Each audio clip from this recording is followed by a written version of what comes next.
नमस्कार दोस्तों, स्वागत है आपका इन्फिनिटी नॉलेज में। तो दोस्तों, काफ़ी इंटरेस्टिंग न्यूज़ निकल कर सामने आई हैं। तो क्या है ये न्यूज़, आइए इस वीडियो में डिस्कस करते हैं। तो दोस्तों, अमेरिका की बिडेन गवर्नमेंट ने सऊदी और यूएई को हथियार बेचने पर रोक लगा दी है। ट्रंप के कार्यकाल के दौरान सऊदी और यूएई को आधुनिक हथियार बेचने की डील हुई थी। ये डील अरबों डॉलर की थी, लेकिन बिडेन गवर्नमेंट ने इस फैसले को रद्द कर दिया है।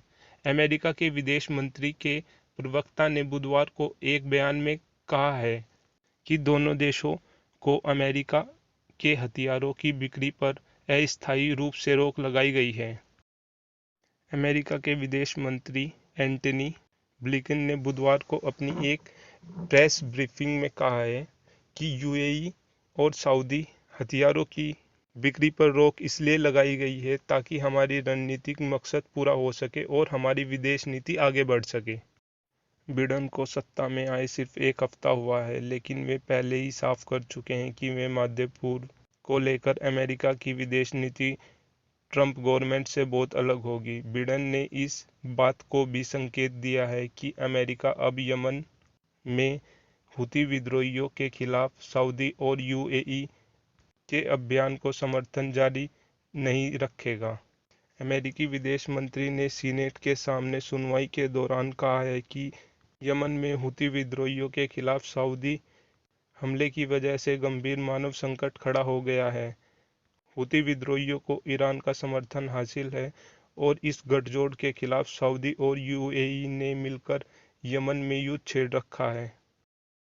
ट्रंप ने नवंबर में यूएई को F-35 और ड्रोन और एडवांस वेपन की बिक्री को मंजूरी दी थी। ये डील 23 अरब डॉलर से भी ज़्यादा की थी।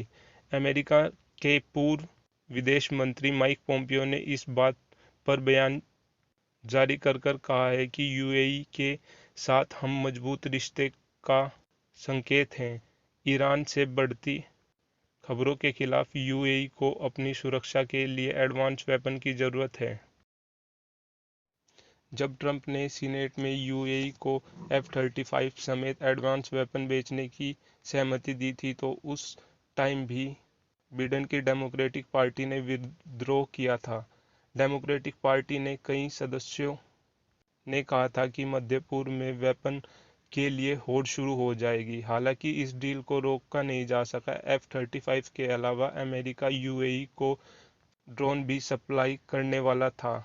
वहीं सऊदी अरब को भी भारी मात्रा में हथियार हासिल होने वाले थे। मानवाधिकारी संगठन ने ट्रंप प्रशासन के फैसले का विरोध किया था और कहा था कि इस फैसले से यमन और लीबिया के क्षेत्र में संघर्ष बढ़ जाएगा, जहां पर हुती विद्रोहियों के खिलाफ पहले से ही सऊदी अरब और यूएई ने युद्ध छेड़ रखा है। ट्रंप ने कारोबारी नज़रिए से हथियारों की बिक्री को सही ठहराया था और कहा था कि हथियार बेचने से अमेरिका में रोजगार पैदा होगा। डोनाल्ड ट्रंप की विदेश नीति इजराइल को मजबूत समर्थन देती थी और ईरान के खिलाफ अत्यधिक दबाव पर केंद्रित थी। इजराइल के साथ साथ सऊदी और यूएई भी ईरान को अपने लिए एक खतरे की तरह लेते हैं। ऐसे में ईरान के क्षेत्र में सऊदी अरब और यूएई को भी ट्रंप ने कार्यकाल में भरपूर सहयोग मिला। ट्रंप ने ईरान के साथ साथ 2015 में हुई परमाणु समझौते के भी अमेरिका को बाहर कर लिया था और उस पर प्रतिबंध लगाया था। सऊदी और यूएई भी ईरान के खिलाफ ट्रंप के सख्त पक्ष में थे। हालांकि बिडेन गवर्नमेंट ने आने के बाद मध्य पूर्व में काफ़ी खलबली मच गई है। Thanks for watching this video.